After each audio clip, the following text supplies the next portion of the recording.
Batman Begins. Yeah. Me and you kind of talked about this before the podcast started. The Nolan trilogy obviously is going to be considered the highlight of Batman franchises, at least. Yeah, which when you really think about it, it's not saying much really, because the only Batman film before that really got acclaim was technically Batman, 1989. Which it's kind of weird to think that, because Batman is the most produced superhero of all time. Yeah. Like, he has the most films. I don't know. You got Spider-Man is in the running for that. You got 1, 2, 3, 1, 2, then 1, 2, 3. He has 8 films. Batman has 1, 2, 3, 4, 5, 6, 7, 8, 9.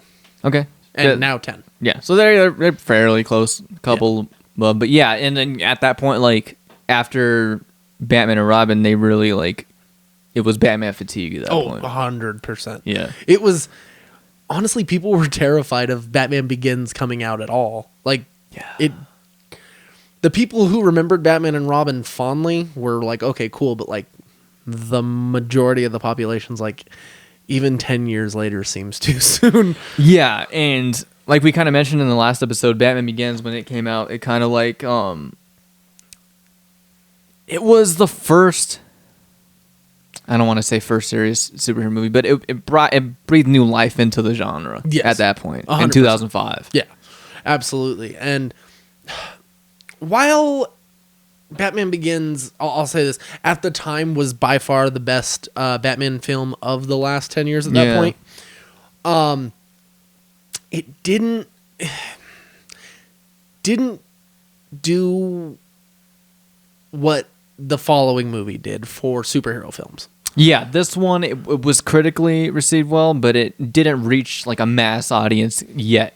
Yes. It didn't do like gangbusters yet. Yeah. It didn't re-kickstart the genre. It wasn't as impactful as they probably wanted it to be. It definitely opened people's eyes to that idea. Yes. And kind of got people's attention. Oh yeah. For sure. And before we continue, I just want to say one thing. I may voice some not popular opinions or some controversial things. No, I'm right with you. Like, I gave you shit for it, but there's because I just rewatched all 3 of these this week, so there's definitely things that I saw where I'm like, well, and there's going to be like a certain point I make in The Dark Knight that you may agree with, but a lot of people won't be happy with the phrasing of it, because I already have it in my head. Okay. But with that being said, let's kick off with characters. Okay, characters. We are introduced to a brand new Bruce Wayne. Yes. For a new generation. What do you think about Christian Bale? Like, in this one specifically, like how he's introduced. See, I like this. This will be the Batman film with Christian Bale that I like his acting as Bruce Wayne and Batman the most. Okay. Not to say that he was awful in the following 2. He just wasn't as big of a focus in the following 2. He really didn't have a whole lot to do. Yeah. This one, it was kind of cool to see his progression and the character building that Nolan did with him. Yeah, because you don't see him as Batman until like an hour in. Yeah. That's when he's first introduced as Batman. So you get a bunch of time with Bruce Wayne. Well, and it's kind of cool, though, at the same time, because in that first 30, 45 minutes, you don't really see him as Bruce Wayne either. No, it's a lot of back and forth flashback in the present. It's kind of, at times, it can be a little too much, I think, the jumping back and forth. Yeah. But he forgoes his billions of dollars to live like a normal person and learn martial arts and kind of learn a lot of the stuff. It's one of the things that I liked the least was the fact that we never really got to see him do any detective work in these films. No, especially not in this one, because it really does focus on his training and then just jumping straight into Batman. You get an introduction to Ra's al Ghul like almost right away, which is cool because like even as a kid, it was one villain I never thought we would see on the big screen. Yeah. It just seemed too fantastical because if you bring in Ra's al Ghul, it almost feels like you need to bring in the Lazarus Pit and all the other stuff. Yeah, they definitely went realistic on this interpretation. Oh, he's definitely not comic booky at all. Oh yeah. I think Liam Neeson was a decent choice. I'm surprised that there wasn't even a little bit of uproar about the fact that they race changed him. Yeah, I think at that time that wasn't like a main focus. I Yeah. don't know. Especially because you got to think too, social media wasn't really, actually, it wasn't really a thing at all back then. In 2005, you had the It was internet. a couple years later. I mean, Facebook and MySpace were a thing. You had but- Facebook in 2008. 2007 is when it started. So we had coming out. MySpace. The public wasn't given the voice it has now. Mm-hmm. But even then, I don't know. It was kind of surprising, especially because they did the bait and switch, making you think that the old Asian dude was Ra's al Ghul Yeah. for a moment. Yeah. And then it You're kind like, of nope. sweeps it under the rug. Yeah. But I mean, it's kind of hard to complain about Liam Neeson because he is a fantastic actor. Mm-hmm. And that was before he found his niche of Doing those Taken films, basically. those old man action movies. Yeah. Every film he's been in since has been Taken. Yeah, and not taken, good. And Taken. Not and good. Taken. I'll say in this one, like when he does go back to Gotham, it's like there's no like subtlety to the change. He's just like Bruce Wayne. Yeah. It's just like, I was happy. I'll say this. My favorite scene of him as Bruce Wayne. Well, I have two of them, but the one that I think has the most impact is the party towards the end, where Yeah. he kicks everybody out, and he kind of seems like the douchebag billionaire you kind of want him to be in public. yeah, Like that was something I was like kind of giddy about because the rest of the time he's just too fucking likable. yeah, And he's not like, he doesn't really do a whole lot of housekeeping to keep shit under wraps. yeah. It's very like, I'll go about and throw this party and no one will notice when I disappear and become Batman. Like, he had to get everybody the fuck out of the house to like do it. Yeah. And when you do get an hour in, you see the introduction of Batman. It is a good introduction to Yes. Batman himself. Yes. I love the I'm Batman line. Like Yeah. the first time he says it when he's on top of that car. Yeah. What's that? Falcone's car? Falcone. Yeah. Yeah. And they is it okay? So I've heard it said both ways, Falcone, and in this movie they say Falcone. In the Batman Begins, They say No, Falcone. it's Falcone. That's what I thought. Every other, and I've heard other people say that recently, and it fucking drives me Yeah, insane. because it was driving me insane every time they say Falcone. I'm like, what are you talking about? There's an E at the end. It's not IE. Like, Yeah, and I didn't like the choice, the actor choice for Falcone. It felt kind of off to me. Like he's not a bad actor at all. I don't even know his name, but it just didn't. I don't know. it definitely didn't scream Italian mobster. Yeah, It was more of like the old man. It seemed too close to like a Gene Hackman type of casting. kind of, yeah. Like, if that makes sense. Yeah. Like, I don't know. Just, it didn't have any of that, like, I mean, as racial as it sounds like, it didn't have any, like, the Italianness or, like, the, Like the swag. yeah, like the Godfather type shit. Yeah, 'cause That's, you that's can- how I visualize it. And you can tell John Turturro already in the stuff you've seen already Oh, yeah. has that. Like, did you see that clip? Well, I don't yeah. want to get into it. Yeah, but yeah, I but yeah. So and you get I also love him as an actor. So that, yeah, he's a good a actor. little You get Rachel. You get introduced to Rachel when he comes back. Different actress. I will say, the change of actress from one movie to the other was, in my personal opinion, was for the better. I prefer Maggie Gyllenhaal. 100%. Yeah. Any day of the week. Katie Holmes She drove me a little nuts. There's times in this movie where it seems like she has no charisma. No. Not Sometimes I when she never- delivers shit, she's like wooden. Sometimes I'm I've like, never been a fan of her. yeah. This is the only movie I've ever seen her in. I've never. It's the only watched movie a I can remember her in Yeah. either. But even when she was with Tom Cruise, I was just like, Something's off yeah. about this shit. It just bro. felt Yeah. weird. Yeah, what do you think about Alfred in this movie? I will say, and this might, I'll say I like Alfred better in Dark Knight than this one. 100%. I will. What I was thinking was, Okay. I like Jeremy Irons' portrayal just a little bit more because too. of it has kind of that like ex-military vibe. Yeah, I'm more partial to Jeremy Irons too. Yeah. Because he just seems more. He commands more attention. Oh yeah, 100%. Michael Caine's Alfred like teeters a line of like friendly butler, and they're trying to make him be more. Yeah, they put him more in like a. I see the friendly butler, but I also see kind of like a.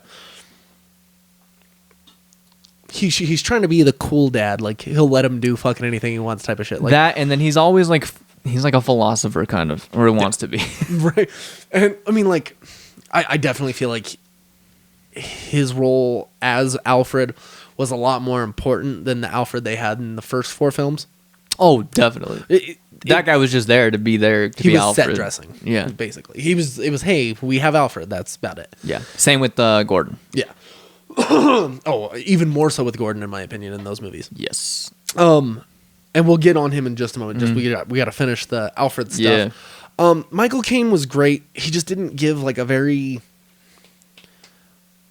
He didn't have like stage presence, and that's weird to say with Michael Caine because he is a phenomenal thespian. The ultimate gentleman. Yes, like he was one of my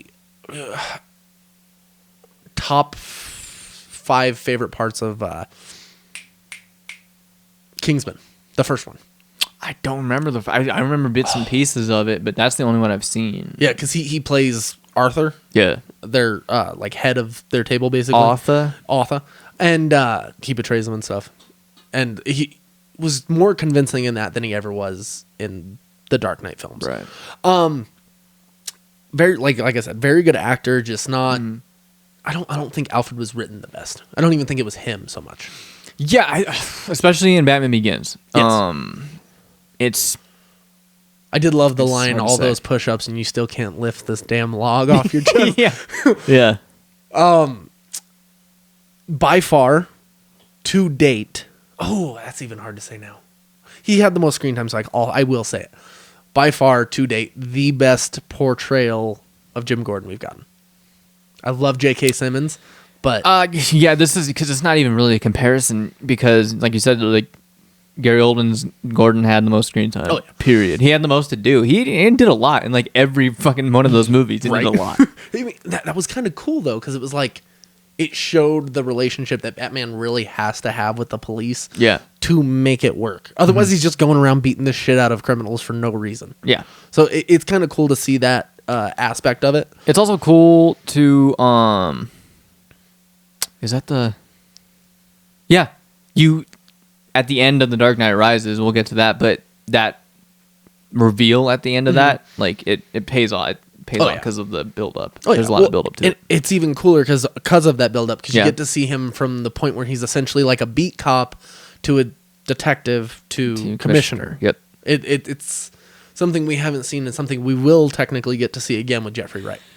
We can talk about this. Do you think Jeffrey Wright's Jim Gordon in the Batman was the cop that like comforted Bruce Wayne when he was a kid? Do you think they'll do want that? them to do that again. Really? I like that. I love that, actually. Mm-hmm. Okay. I just feel like it's lazy writing if they do it again, though, because of how well and how big of like a linchpin that was for the Nolan films. Okay, because they do that in the Arkham games too. Do they? Yeah, in dialogue at least. Okay. Yeah. I might have to go back and look at that because I don't remember Yeah, that. in Arkham Knight, him and Gordon talk about it. I might have to go back and look Yeah. at that because I mean it's been a while since I played Arkham Knight. So it's been used a few times, and I think the reason why Matt Reeves won't use it is just because he's trying to do everything like different anyway. And I don't think that you have to make it. I mean, honestly, like, what's the age difference realistically between a Jim Gordon and a Bruce Wayne? At this point in year 2 in the Batman, I think About 20 years. Probably 20. Okay. Because he's probably like in his early 40s, Jim Gordon, and Batman is technically like probably in his late 20s, Okay, so early 30s. if we're being realistic about that, if he were to be the person that was like comforting him or doing anything, he would have been pretty fresh on the force. Yeah, he might have been like a rookie. Yeah. So it's like, Which, I mean, that would work. it would work and it would be great. And it's great storytelling, like especially because it shows you like he almost picked him out from the point where he was a kid. Yeah, and being then like, I can trust him. and that realization in Gordon when that's finally revealed, he's like, oh fuck. Yeah. That was one of the, or honestly, the strongest point of The Dark Knight Rises, in my opinion. Yeah, and there wasn't a whole lot. Yeah. And it was immediately following one of the cheesiest things I've ever seen in a superhero film. So it was like amazing that they were able to pull that off. Yeah, we'll get to that shortly. So let's jump into Scarecrow. Crain. Yeah. Yeah. I'm happy we were on the same page. Yeah. I love his portrayal. Cillian Murphy is badass. It's the only portrayal live action we've seen so far of Scarecrow. Live action movie. We haven't seen And we Scarecrow. actually got to see him twice. Yeah. In all of them. Oh, fuck, he is in all of them. Yeah, because he's in the court. Yeah. Fucking insane. That's the first time they've ever done that, too, with a villain. Like, he's in all of them. Yeah, because Joker was killed off immediately in 1989. Yep. Penguin didn't stick around at all. You don't see Two-Face and Riddler in Batman and Robin. But technically, very, very, technical, okay? Batman Returns. This is, real fucking digging. Like you're reaching? Yeah. There's a picture on the wall of Max Schreck, at Christopher Walken's character, and Arnold Schwarzenegger. Okay. So it's like, it's a reach. Yeah, it's a reach. But that's the closest you get to that. Yeah. Other than that, obviously we also get 2 films technically with Liam Neeson. Because he shows up in both. Oh, yeah. Wait, what? He shows up in Batman Begins and Dark Knight Rises. Oh, yeah. Okay, yeah. I do like to when Batman encounters Crain in that warehouse in the basement, and he sprays him with his own fear toxin, and they make Batman. That was a cool look for Batman. That was cool shit. It kind of reminded me of the long Halloween suit a little bit, though. Yeah, the ears especially. Yeah. But yeah, that was also another one of my favorite. That's the horror shit that you see in the movie. Yeah.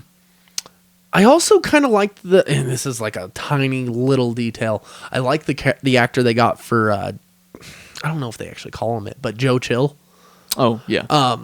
And the dude from the Rob Zombie movies. Yeah, and it was just kind of cool to see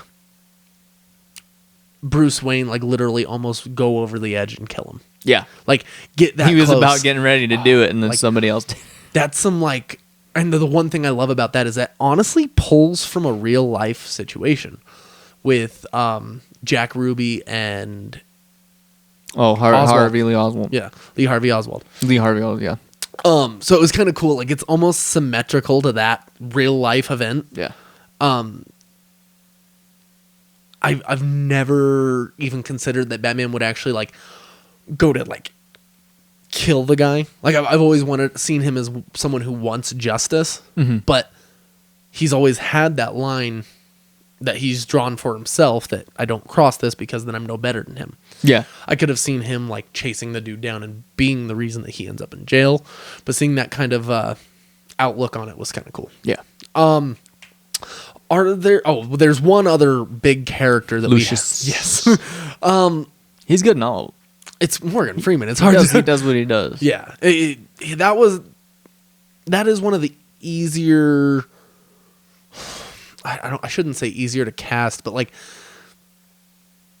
no brainer. It was one of the easily, but it's one of the simpler characters in Batman lore because he doesn't have a whole lot of extra that I've ever seen. Yeah. The extra stuff you do get from him in modern comics is his sons, who become Batwing and Batman eventually. Yeah. So it's kind of cool that you get evolution from him, but not from him, if that makes sense. Yeah.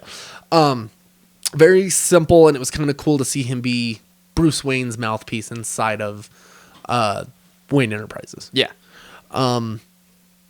It was kind of a nice little touch because it's kind of at points it's almost annoying that he's not in charge of the company because you're you almost want him as the figurehead because it's what it's supposed to be. Yeah. But it's also cool that he has that surrogate to where he can do his thing and not spend all of his time working for this giant corporation. Yeah. I don't know. It was definitely one of the things I feel was missing explanation wise in the original 4 films.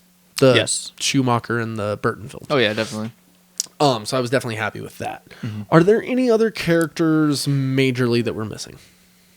No, not in this one. Those are pretty much the main ones. Okay. Yeah. Yeah. I will say this movie. So you can really break each movie down by color palette. This movie is yellow.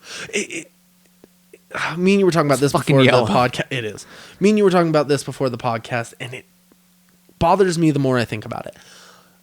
These films don't look like they match up location-wise. No, because this one, like I said, when you see Gotham from a wide view, especially when they're they close up on the tram going underneath Wayne Tower, when you see the city, it doesn't look like a real city. Yeah. But then when you go into the Dark Knight, that looks straight. It just looks like a normal ass city. Even from Night to Night Rises, it feels like a different city because all of a sudden we have this football team and this giant football stadium that I don't remember seeing at all. Yeah. In any of the previous Yeah, films. they definitely like expanded on Dark Knight. Even Dark Knight Rises is the most realistic one out of them all. Yeah. For sure. 100%. Even though we'll get into that. But yeah, what do you let's go over the story for Basic plot. begins. Yeah, basic plot. So essentially we start with, obviously, Batman's parents dying. Yep. The same way we have, at this point, 4 times. Popcorn and pearls. Yeah. The pearls is always going to be like something that's even if you don't get the origin story, you're going to see the pearls on the floor. Like it's the way it is. I mean, fuck, dude, we didn't even really get the origin story with George Clooney, but I'm pretty sure we still got the pearls. I think we did. They're there somewhere. Yeah. But going from there, obviously we have Jim Gordon kind of comforting him and stuff like that. Then we jump to him being an adult and him having his inner conflict with himself, trying to figure out what he's going to do about Joe Chill. Yeah. And after he loses his opportunity to kill him, he goes off and gallivants and basically starts stealing shit off of trucks with other people in other countries, which we've already kind of gone over, getting caught and arrested, which was one of my favorite things, the fight scene in the courtyard of the prison. Yeah. And then Liam Neeson coming in afterwards. Into the cell and kind of telling him to go on this little journey. And find the flower. Yeah. And then getting to see him train and like he literally is inches away from finally beating Ra's al Ghul, and then he just taps the ice and he falls in. I was like, yeah, that's kind of and it's cool too when they're fighting. You see the early like version of the gauntlets, yeah, with the spikes and everything. Yeah, it's cool. Everything that he has on his suit ends up being a practical thing that he's dealt with in the past, essentially. Yeah. And by the way, they call him Ra's al Ghul in this movie. See, that's one thing I don't know. It's Ra's. See, I go back and forth. I'm like. I go Ra's because that's the one I've heard the most. Yeah, and that's how I pronounce it. Yeah. When they say it in a movie, I'm just like, whatever. It just sounds weird to me. Yeah. I mean, I agree. Yeah. It bothered me for a long time. I'm at the point where I'm just like, it's better than Falcone. So I'm like, yeah, my macaroni, Falcone. Falcone macaroni. Maroni. There aren't a whole lot of supervillains other than those two from Batman lore, at least, that have like their names are. I'm trying to think of the like right they way. end with E's? No, not even that. That they're mispronounced regularly. Oh, okay. You know what I mean? Like in general. Yeah, I've only Falcone and Ra's. That's it. Ross, Ra's. Jocker. Yeah, I'm sure that's the thing. No, but so that's just nitpicky shit from me. Yeah. But going on from there, obviously, Batman's given the choice to join the League of Shadows, and he turns it down and ends up fighting everybody in the League of Shadows and escaping. So going from there, then he goes back to Gotham. Yeah, he meets up with Rachel. Yes. I'm honestly, I don't even care about that subplot. And they go on to like this. She takes them like below the city or some shit, and she's like, "This is what Gotham is. Yeah. It's all fucked up." Well, and I think that's a flashback afterwards because of the fact because that's when it's right after he goes to kill Joe Chill. Oh yeah, because right, she finds the gun on him and she freaks out on him. It's hard to keep track of because there's so many fucking like time jumps in this movie. That's why I'm like, I'm just going like continuity. First fucking basically. hour of this thing is fucking time jumps. And then from there we see him kind of start his crusade. See him meet up with Lucius Fox and get the idea for the suit. Yeah. Kind of, like take it out the back door. It's shit like very like it doesn't seem like it's something he has to do. Yeah. Like it's just something, oh, this would be fun. I did love the practicality of the tumbler though. Yeah. Like that was cool as shit. Like yeah. But at the same time, Wayne Enterprises would be fucked. Yeah. They'd be like, our fucking prototype just left and now it's rolling around with Batman. That would be a dead fucking giveaway. Yeah, you'd think, but there's some shit that they just brush off. I'm like, yeah, but like shit like that is important. He asked Lucius Fox, does it come in black? Yeah. Cheesy line, but it works. And you would think he'd be like, excuse me? Black? God. All right, so I wish I could do a Morgan Freeman voice. I'd say it. I'm not gonna try. Try I'm not gonna try. Morgan. No. Hello, Morgan Freeman. I'm Morgan Freeman. No. I know. But yeah, so where do we sounds go like the from guy there? on the Quaker Oats box. Ugh. What the? All right, so after he gets the tumbler and everything, he starts gallivanting at night, trying to figure out what to do. And then, obviously, he gets the bright idea to use the bat as his symbol because he was terrified of bats when he was a kid, fell down the Bats well. terrify me. That's exactly how he says it. See, and I'm cool with that line of, like, thought, but it was cheese as shit. Yeah. We didn't get rid of any cheese until Dark Knight. Oh, no. And even then, there was a decent dose of cheese here and there. Here and there. This one, there's cheese every 10 minutes. Yeah. It's a lot more corny. Yeah. It's not campy cheese, but it's cheese. Oh, yeah. 100%. And there's a lot of logic flaws in this as well. Like, I'll get to it once we get to the parts. But Oh, I got one too. Yeah. But so he puts the mask together, and I like the fact that he actually like goes through different materials to see what's going to actually just like break on him. Yeah. Like shattering multiple fucking cowls and stuff. Yeah, his shit's not made out of rubber. Yeah. I'm not wearing hockey pants. Yeah, it's going to be a fantastic conversation. Oh, yeah. And so it was kind of... It was cool to see him, like, put his suit together. So we see him go out and start trying to track down Falcone, lands on his car, and we get the... Who are you? I'm Batman. I'm Batman. And progressively, his voice gets growlier throughout the movie. That's the complaint. That's a major complaint I have in Dark Knight, even after, especially after watching it this last time. I'm like... I love that spoof video. I can't understand what you're saying. Just slow down, enunciate the words. Yeah. He's like, I just feel fists. I don't hear any words. It's one of my favorite things. In the world. Definitely be. You can. Okay, wait. Well, I don't want to go too far into it, but yeah. So basically, from there, he starts his. Let me say this too. I've never been a fan of Christian Bale's Batman suit at all. Oh no, I think it's Never. cheesy. I appreciated the neck thing, but I thought it looked shitty. I've never liked the suit at all, but it looked its best in Dark Knight Rises. Agreed. Yes. 100%. And like I will agree with you. I would rather have Keaton's suit every day. Yeah. Compared to that one. Yeah, Christian Bale, it just seemed like there was nothing special about Yeah. it. And like, don't get me wrong, it looked like armor. It looked like a military suit. Like, fine, I get that. Yeah. But I don't know. There's nothing special. Like, nothing popped out to you. The neck bothered me. Oh, like the back? No, like the whole like. Oh, okay. How it's like Layered. it just. I get it. It was practical. Give you And the it worked. heebie-jeebies? It made me cringe for some reason. I've always not really liked the suit because of that specific design. Yeah. Okay. I just hated it because like the mouth opening is stupid too. It's That just was like corny, yeah. Yeah. that's why I like Roberts. It's like way the fuck over I know. here. Just like, That one I do like because more. they needed to show his jawline. Oh. because he has a fucking It's phenomenal jawline. very definitive. Yeah. It's yeah. So is Zoe Kravitz.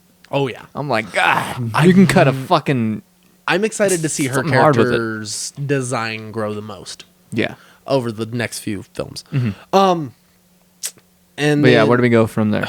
So basically, he starts getting wind of the whole fear toxin and shit, and starts going after him. And then, This demonstration only took 5 ounces of my latest toxin. and then that's from the game. So then the League of Shadows pops into town, and you're like, "Oh, Ra's al Ghul's Liam Neeson," which we didn't already know. And and then because you're not gonna waste Liam Neeson on a small fucking Like bit part. like 20 minutes of screen time. No, like, who would have thought? They have this idea to they basically like microwave the toxin to make it into like a vapor. And the problem I have here is even after they solve the problem, the shit that's actually already in the water supply, they're going to be boiling on the stove. They're going to be taking hot showers, and they're all fucked. Like, even after all the work he did to fix shit, the city's going to be fucked for a couple months. Yeah. Like, it's not good. Yeah. Hence we have a plot hole. Yeah, a big plot hole. Also, so we'll just jump to the final battle on the tram. Well, we got to get to first of Batman's first meeting with Crain in the basement. Oh, yeah, maybe I'll let you do it. The one we just talked about. Yeah. But the thing that doesn't make sense in this scene is when he grabs Crain, or was it Crain? No, he grabs one of the thugs and he like just shoots into the air with him. Like how the fuck? There was no grappling gun that came out. It was just whoosh. I think they cut an important part out. Yeah, I'm like, what are you doing? And this is the cool scene where we get Batman using the toxin on Crain, and Batman looks really like cool and like horror movie-ish. Yes. And then we get the party scene not too long after. I just can't remember immediately what happens. Yeah. Because it's been a little bit since I've seen it. And then we get the... You remember quite a bit of it, though, from not seeing it in a long time. Because I just watched it a couple days ago and I'm already forgetting shit. I've watched these films too many times. Well, The Dark Knight, I've seen a shit ton. Like, I know every like frame of that movie. Oh, yeah. But Dark Knight... and Dark Knight Rises and Batman Begins, I haven't seen as much. Well, Dark Knight's an easy one. Yeah, and we'll get into details on that in a minute, and why. Yeah, but so basically we'll jump to the part where him, Rachel, and and Gordon are all going through the city trying to save the city all at once, and we meet miniature King Joffrey from Game of Thrones, and. I remember a lot of people thought that he was going to end up being Robin there for a minute. I'm like... He's the one, he's like, goes to the cop, I can't find my mom. Yeah. And the cop's like, the fuck out of here. I'm like, you're a fucking asshole. So then, basically, it's easy from here, after they basically take out Scarecrow, it's easy to jump to the tram. They're going to take that, like, microwave machine thing to Wayne Tower to... disperse the fear toxin and everything. Yeah, because they explain it as soon as the tram goes underneath Wayne Tower, there's like several like dispersal. Yeah, because it's basically where all the water mains meet. Yeah, and of course it is. One of my least favorite things about this film is this part right here, because basically we come to an impasse where Batman stopped him, and he's like, oh, but you can't kill me. And he's like, yeah, but I don't have to save you. And I'm like, it's a bullshit cop-out. Like, it's not Batman. I don't have to save you. Yeah. It's bullshit. Yeah. Because, I mean, that is one of Batman's biggest rules. Like, no matter what, I'm going to do Thou everything. shalt not kill. Yeah. I mean, but at the same time, it's still better than him letting go of Joker on a rooftop. That and setting somebody on fire with the exhaust from the Batmobile. And shoving a bomb down a clown's pants. Yeah. Stuff like that, yeah. I mean, it's more acceptable than that, but still. So yeah, we've essentially finished Batman Begins. Okay, I was like, damn, we haven't even finished this other than the last thing with him and Rachel. Rachel! You can't give in! So, other than them talking at the burned down manor at the end, there's nothing really other than her basically finding out he's Batman. Yeah. I'm Batman. Yeah. And then the next movie, The Dark Knight. Which is, this is the quintessential Batman movie at this point.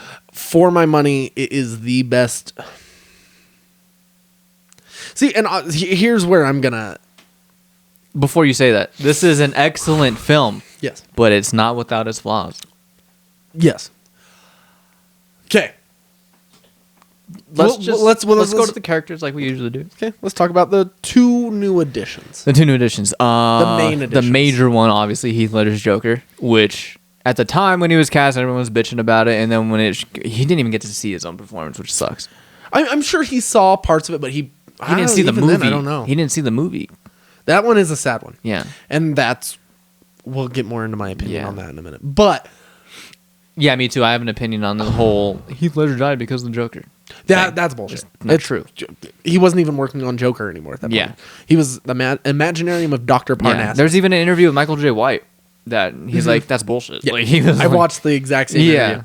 And he's like, it honestly kind of pisses me off. It just helps with the narrative. Like, this the mystique behind the role. No, it's not like it came out of nowhere. Yeah. It's not like it was from that. Like I said, they just want to add to the mystique of, like, taking on the role of the Joker. Like, I mean, it does. I'm sure it takes a toll on you, but it didn't lead to his death. So. But yeah. So, obviously, this man only got 8 to 10 minutes of screen time. He's actually in the movie more than Batman. Batman. Not Bruce Wayne. No, Batman, yeah. That I believe. Yeah. I really believe that in this one. You have a little fight in you. Yeah. I like that.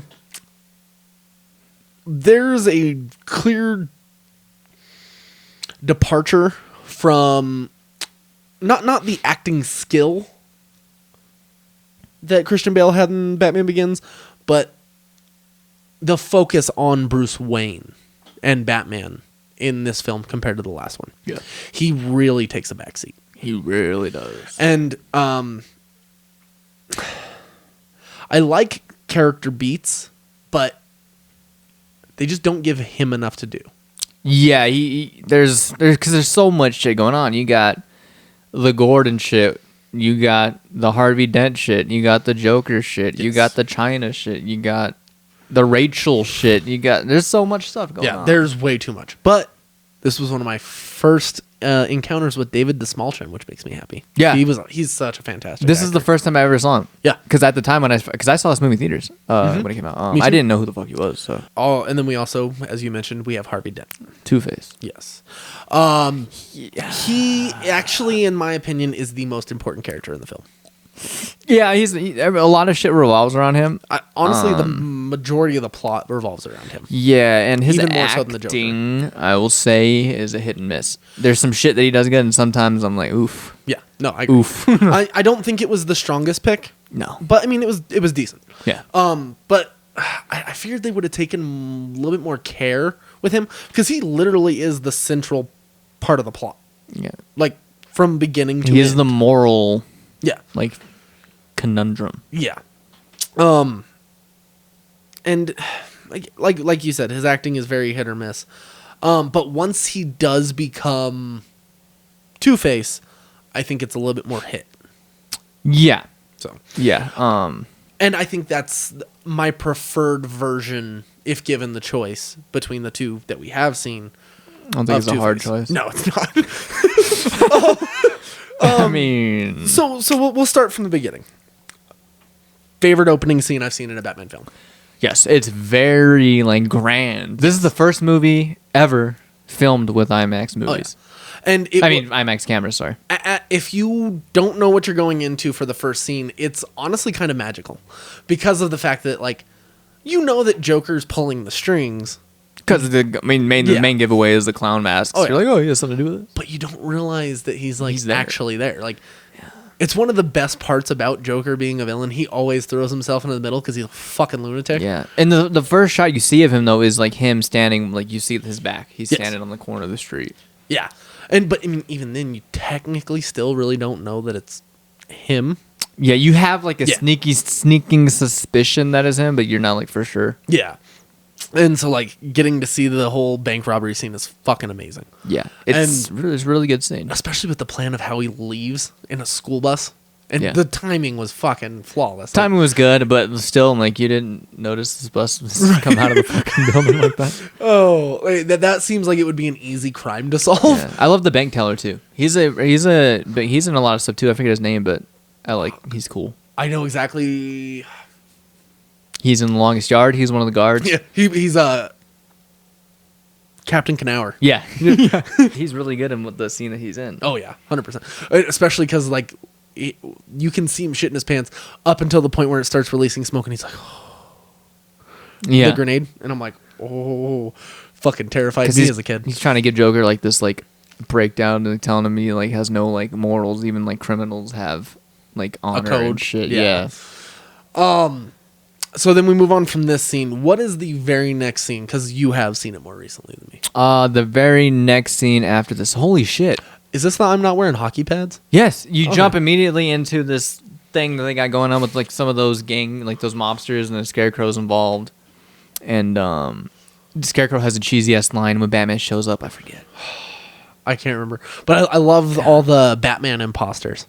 Yeah, there's a fat It's one. fucking cool. There's a What's the difference between you and me? I'm not wearing hockey pads. Fucking cheese, but it's great. yeah, and Christian Bale's voice in this one definitely went over the top, like too much. Like literally he like says two words and he takes a deep ass breath and he says another.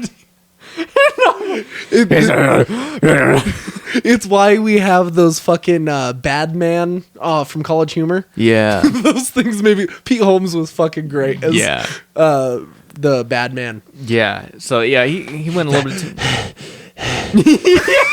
He even does his mouth the same way. He's like, Yeah. Yeah, it's fucking great. But you get this scene, and Batman, like, basically, like, it's a pretty cool scene. He attaches him, he, like, drops out of the parking garage and lands on the top of the fucking van as it's going down the loop. Yeah, no, it's a great scene. And he, like, captures all of them. And yeah, and then the dog bites him. Yeah. And they have a little bit of dialogue about that between him and Alfred. Yeah. I can't remember the line, but it's fantastic. Do you have something for a dog bite? He's like, are we talking Chihuahua or something else? Oh, he says that to Lucius Fox because he wants better pad armor. Yeah. So it's kind of cool now because obviously Wayne Manor has been burnt down. Mm-hmm. And he has to resort to a new version of a Batcave, which is way too fucking bright for a Batcave. Yeah, it's like it's like a fucking giant room. It looks like a white void. If it wasn't for like the panels, it would or look the like concrete on the walls, it would just be white. Yeah, he goes into like a fucking storage container. Yeah, it's like under the storage container. Yeah. So that's really cool, and very practical, and not something I would have ever thought of. Yeah.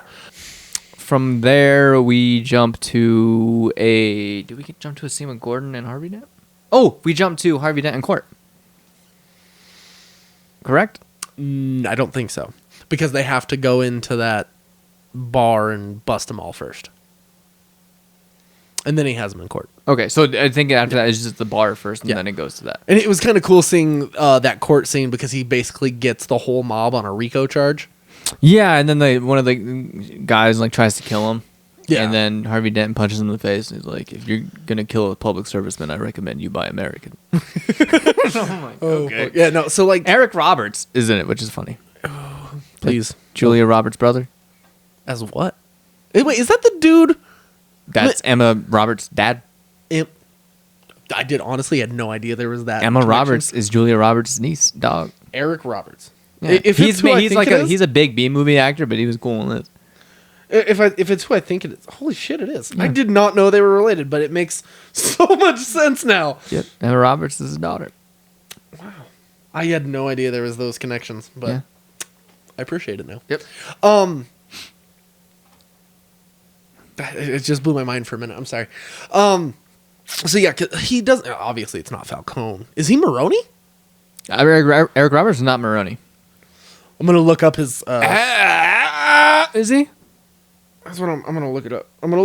Maroney's in the movie because they say his name like 300 fucking times. That's one thing I'll say. The story in this movie is really complicated, but we'll get to it. Yes, it's too complicated for its.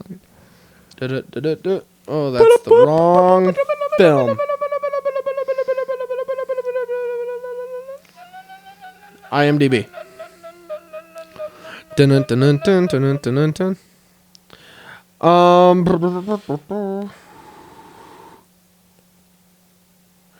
He does play Maroney.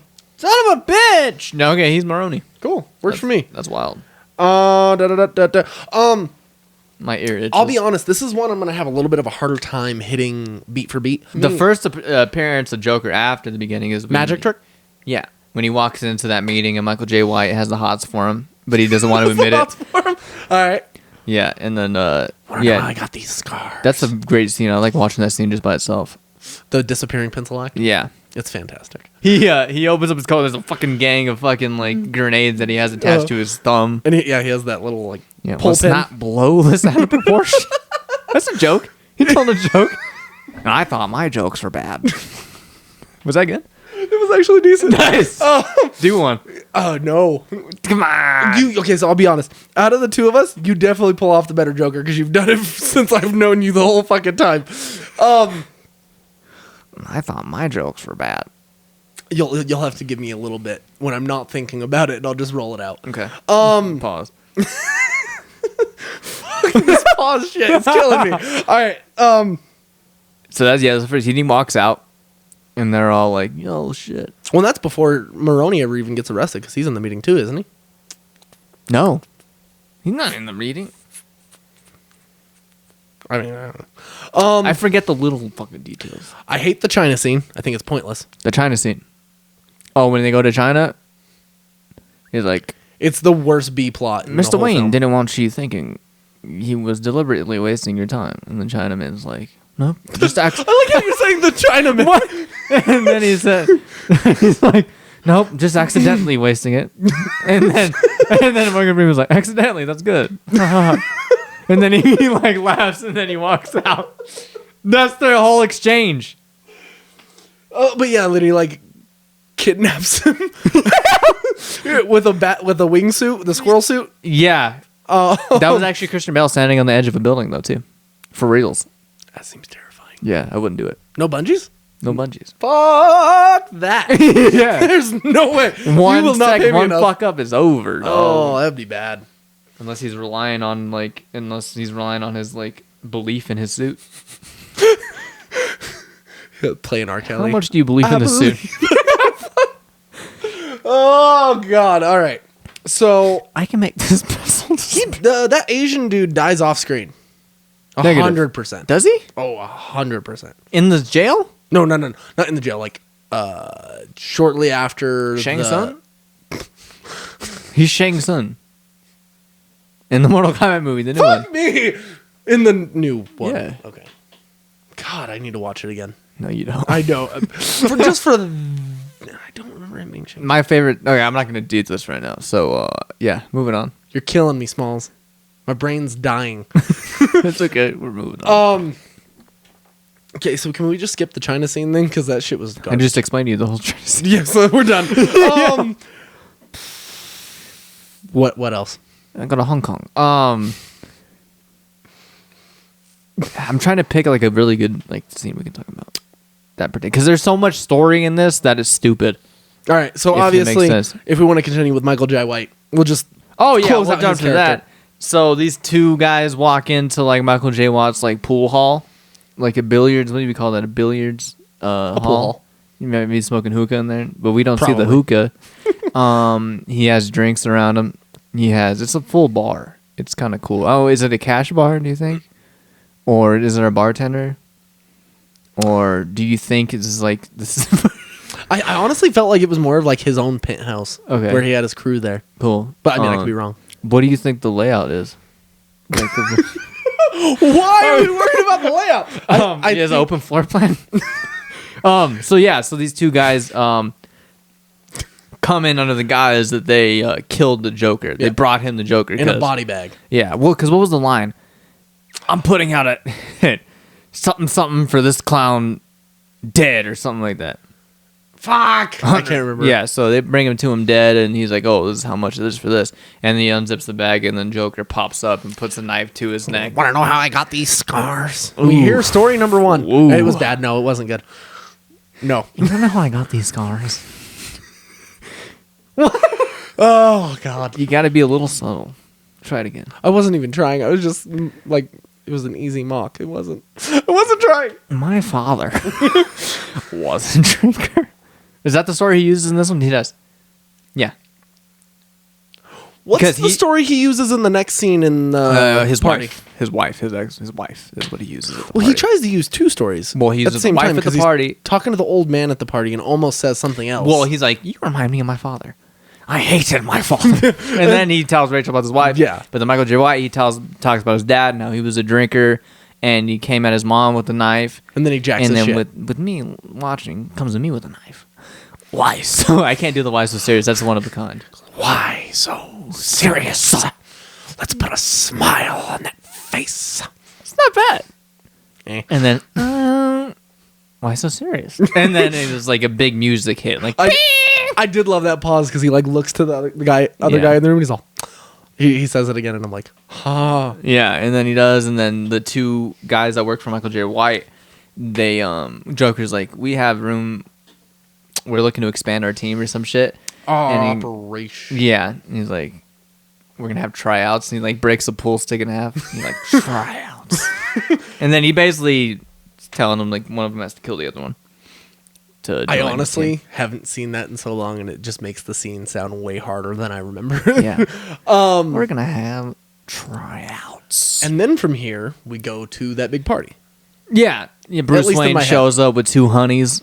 Because it's a And fundraiser for Harvey Dent. Yeah. Oh, because before this, we have that scene restaurant scene where Harvey Dent's out with Rachel trying to Like, spit let's put his the tables game, together. and Bruce Wayne comes and cock blocks him basically. He's like, let's put the tables together. He's like, I don't think they'll let us do that. He's like, I'm pretty sure they And will. got I that- own the place. And they got that Russian ballerina Oh yeah, which didn't age well.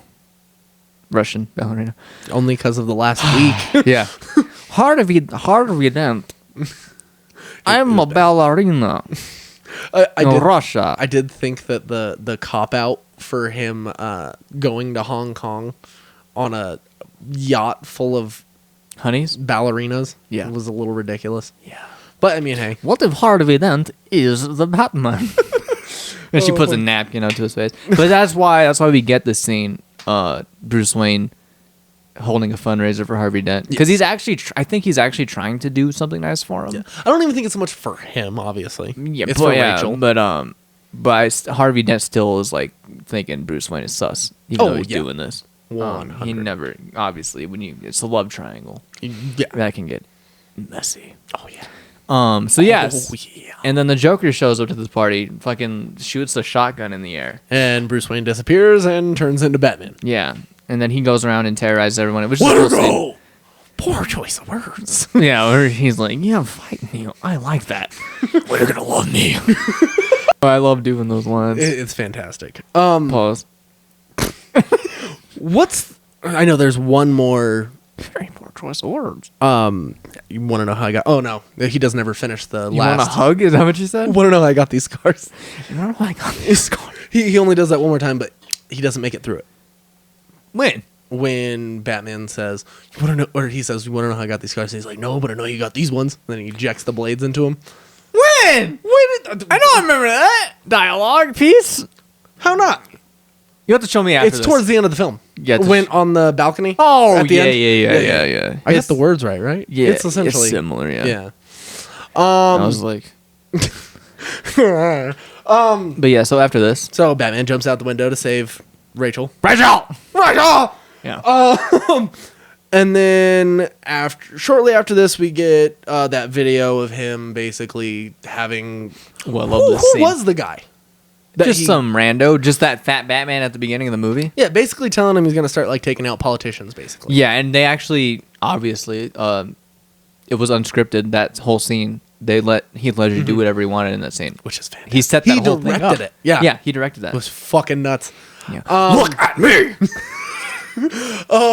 So obviously that's a fantastic scene, and then and you it's- get his laugh. Yes, It's fantastic. it's very. I can't do it. It's too good. I don't want to try it. I gotta listen to it a few times and I'll do it. Oh yeah. So then we get kind of like a not a compilation, but like a.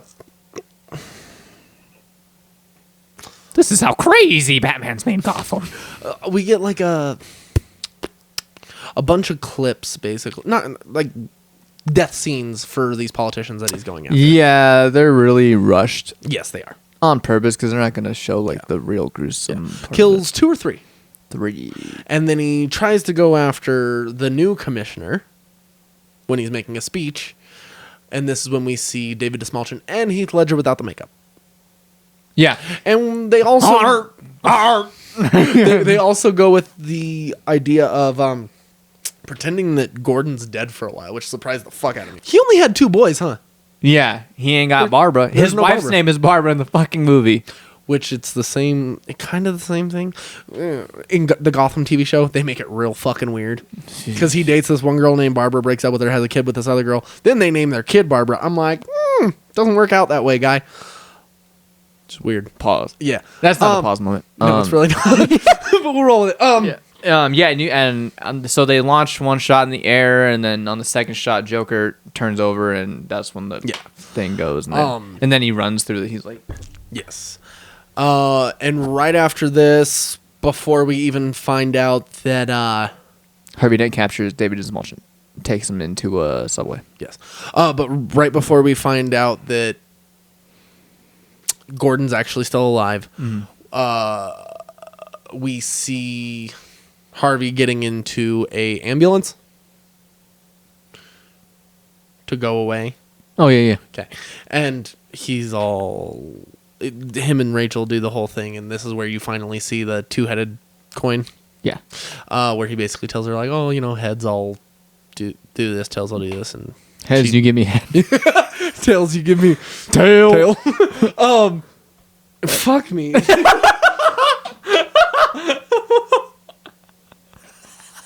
This is takes forever. All right, so we'll rush through this a little bit.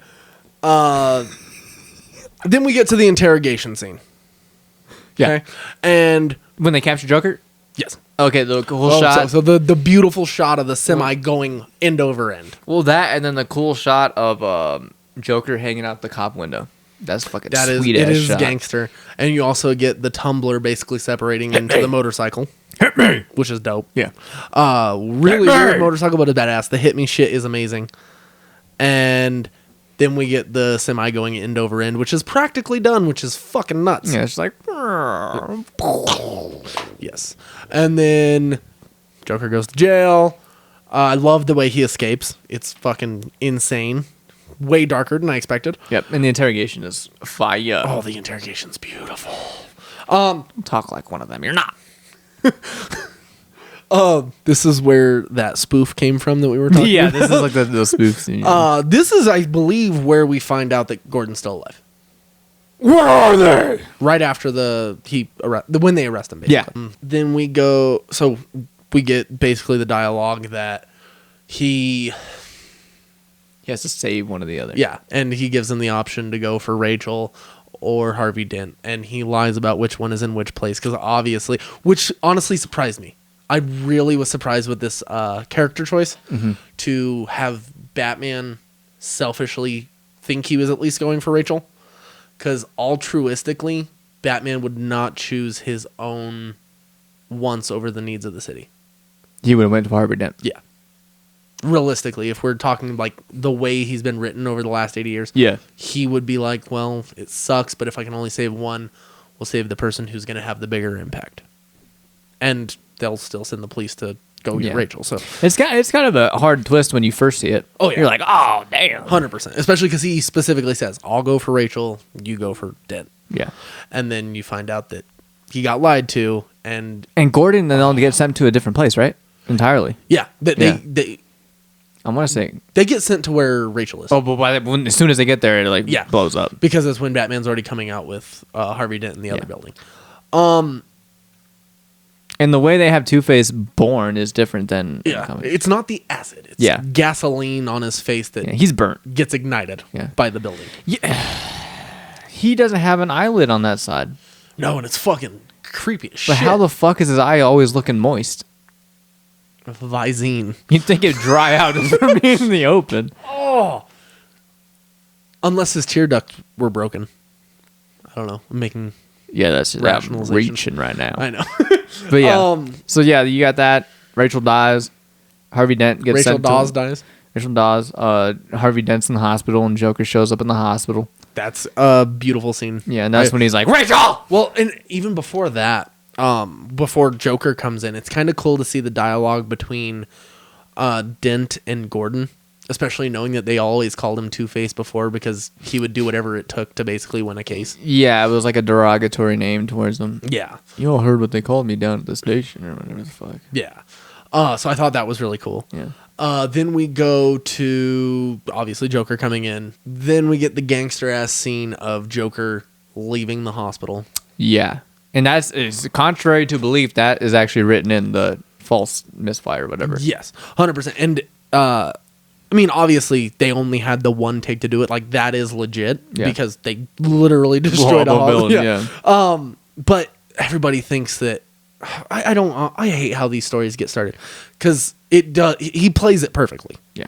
To start with, and his reaction seems almost genuine because he's a fantastic actor. Yeah. It's written in that there would be a delay, but he keeps fucking pressing the button to just add to it, and then it goes off, and he dips. Yeah, he hauls ass into the bus, which I'm like, why the fuck would you let this dude on the bus? Like, you're not gonna notice him just jumping in the back. Yeah. So that was really cool.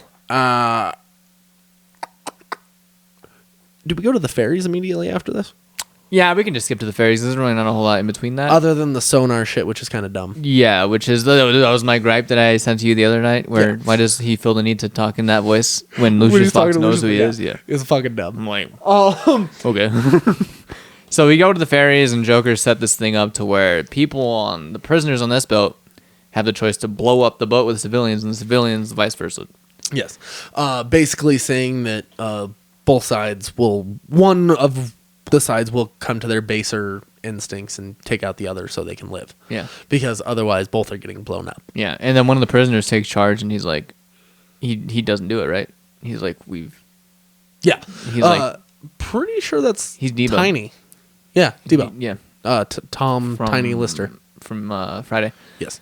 He's like, I'm gonna do something you should have done, and then doesn't he throw it out the window? Yeah. Because he's like, we've had our chance, basically. Yeah, We he's like, fucked up. we don't have a life we're living after this anyways. But Yeah. they all have a future. Yeah. There's kids on that boat. Yeah. I did think the idea of dressing up all the civilians as the bad guys and then having the bad guys dressed as the civilians was kind of a cool twist that was like last minute, oh shit type stuff. Yeah. Like it was really cool to get that. And then we get the last, you want to know how I got these scars line. He's dangling upside down. Yeah. And it ends. It did remind me of the scene from 1989 Batman just because he didn't drop him, but he had the option. Yeah. And it sucks because the Joker even has a line. I think me and you are destined to do this forever. Yeah. Then sadly, I think that's the most heartbreaking thing about Yeah. the next film. because the Joker would have been in that one for Yes, sure. 100%. He Well, was he was actually written supposed into to. it. He was going to be in Arkham and helping Batman. Which would have been fucking nuts. Yeah, like, no. I wish, obviously, times are what they are. And here's where my controversial opinion will come in on this. Okay. Heath Ledger is easily the best part of this film. Yes. Okay, we can agree on that? Oh yeah. And this is the part that makes me sad, because I do think it's fantastic. But he would have never gotten an Oscar, and this film would have never gotten as much love as it did get had he not died prematurely. I don't know if I agree with that. I agree with the award for him, but I think the other shit would have still happened. The creation of the 10 categories, even though they don't use them.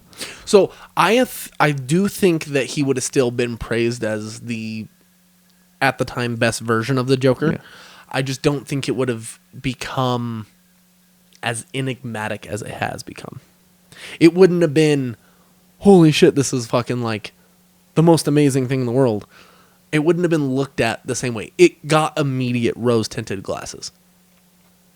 Because I can't agree with that. the studio pushed it as hard as they could because of it. I don't know, man. I don't know. See, and that's the beautiful thing. This is just my opinion, because I understand where you're coming from, too. Yeah. Because you don't want to take away from how magical it actually was to see him prove everybody wrong, for one. Because people fucking were so quick to dismiss him. And to be fair, the first image they released wasn't the best image anyway. I'm Yeah, like, that's true. the rom-coms and shit. And Brokeback Mountain. I still haven't seen the movie. I haven't seen all of it, but I've seen the scene. Oh, God. it's raw. I wish I could quit you. I wish I could quit you. Oh, fuck. I don't know if I ever want to watch that. Like, all the way through. Yeah. It seems rough. I mean... And Anne Hathaway's in it, so. Oh, fuck. Banana tits? I'm sorry, I don't get the reference. I'll Please show do. you after. Oh! Sure got banana tits! Speaking of which, moving on to the next one, Anne Hathaway's in it. Anne Hathaway's Catwoman, regrettably. Do we have to do this We one? don't need to go in depth because I really don't want to. All right, real quick. Sorry, I'm trying not to. cared who I was until I put on the mask. All right, Anne Hathaway's Catwoman. Extremely painful. Up, down, middling. Down. What the fuck kind of question is that? I'm just Down! Making it quick. Tom Hardy's Bane. I'm gonna give it an up, but the voice is like here. It's mid all the way through. It sucks we didn't get any Venom. Venom. Fuck! All right. breathe. Okay. Go. Okay, so I will and say, Talia. yeah, Tom. I will wasn't a say fan. this movie, it's the best shot one. It's the most gorgeous looking one out of all of them, cinematography wise. So Batman Begins was yellow, Dark Knight was like cool, like blue colors, and Dark Knight Rises is very like warm, color wise.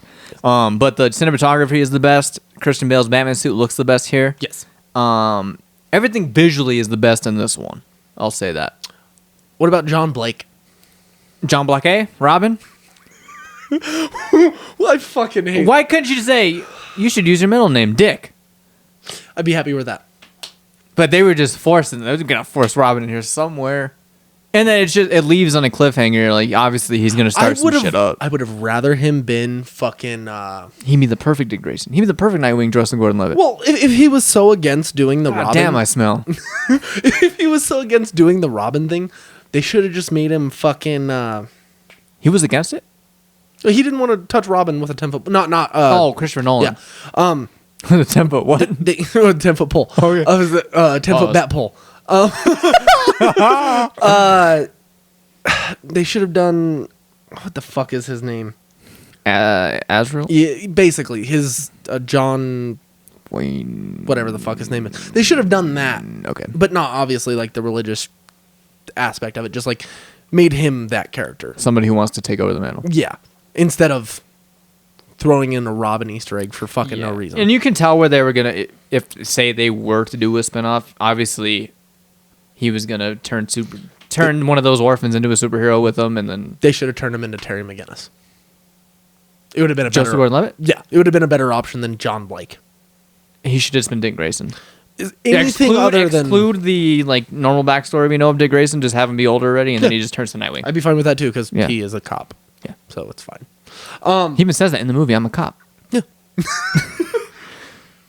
But yeah, so yeah, this movie starts off. I'm not gonna go through the whole story because I don't give a fuck. It's very middling. I like the beginning when like Bane is on like this tightrope, and then the plane just drops from there. It was kind of cool. It is dope. The football stadium scene was also really with cool. Hines Ward. Yeah, it was fucking nuts. They were basically the Steelers. Also, Batman climbing out of the pit was kind of cool. Yeah, and then Bane breaks his fucking back, which was cool because we got that nightfall shot basically. Really, really fast plot. We're not gonna fucking sit on it the way we have the other ones. Bane wants to destroy the city. Yes, he works with Talia. They're lovers. Talia seduces Batman. Yeah, we don't find out she's Talia until the last 40 minutes of the film, when he gets ready to climb out. There's some really good dialogue right before Talia like presses the button. Oh, yeah. When dialogue between her and Batman. Yes, pretty good dialogue there. No, definitely. But then immediately it gets fucking cut off. Yeah. There's very good moments in these films. They're just not. Well, he didn't even want to make this fucking thing. He was done during The Dark Knight. That's why he forced Two-Face in that thing, because he was done, and they forced him to make the third one. So 100%. Which kind of sucks, especially because he kind of did a disservice to his own trilogy. Yeah, 100%.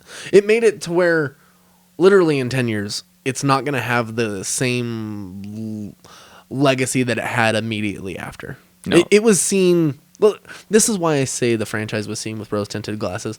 I think that Heath Ledger saved the franchise to the point where like they were given an immediate like, hey, let's do another film. Okay. If that makes sense. Not to the point where like the only reason Dark Knight is good because of him, but like the only reason it's seen as like almost a flawless trilogy is because of Dark Knight, yeah. Yeah. Other than that, I mean, it has a very solid middle and a fairly weak beginning and end. It's a decent opening. Yeah. A strong middle and a fucking weak ass ending. Yeah. But it's not seen that way if you look at it as a whole grouping of films. Yeah. Because of that. Yeah.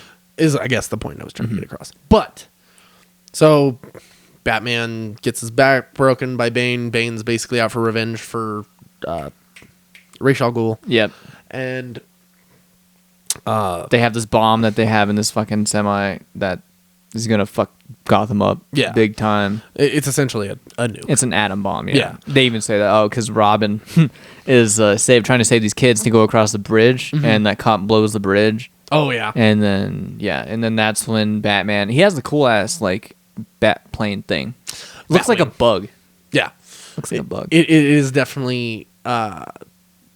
it's a weird design. It is. But it even has, cool. like, a fucking fan underneath it. Yeah. It's like a drone. So Batman comes back into crime fighting.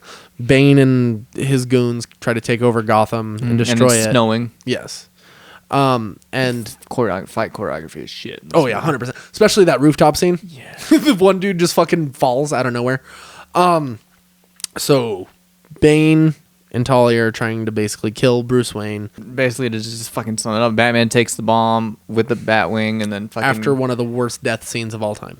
Yeah. Talia al Ghul, where she's just dramatically like, Yeah. And she's not a bad actress. no, she's a really good actress, but I'm like, what the fuck was that?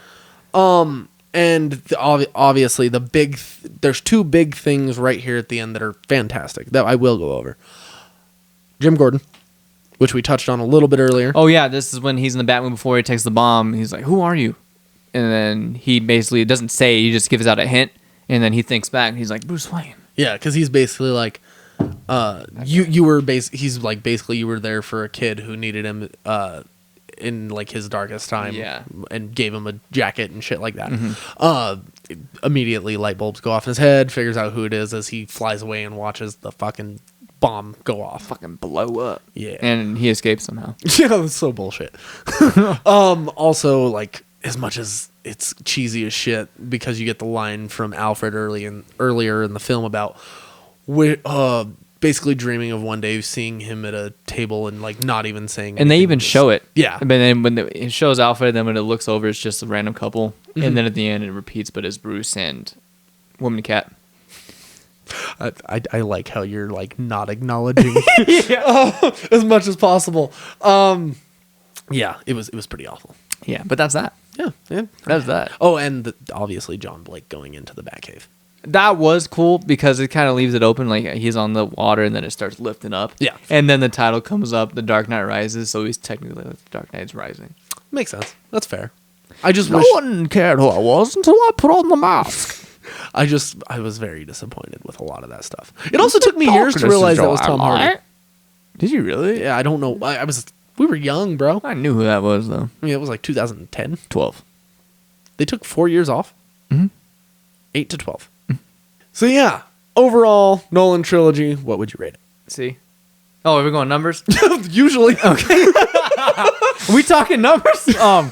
As a trilogy as a whole, I'm giving it a 7 out of 10. I agree. Individually films, Batman Begins. I'm giving that a 6. See, I'll give that one a 7. Okay. I'll give Dark Knight an 8. I'm giving that a 9. Okay, that's fair. And Rises, 5. yeah. I was going to say 4, 4.5. Yeah. If you do the math. It's right around a 7. Yeah. Yeah. Especially if you go with your 9.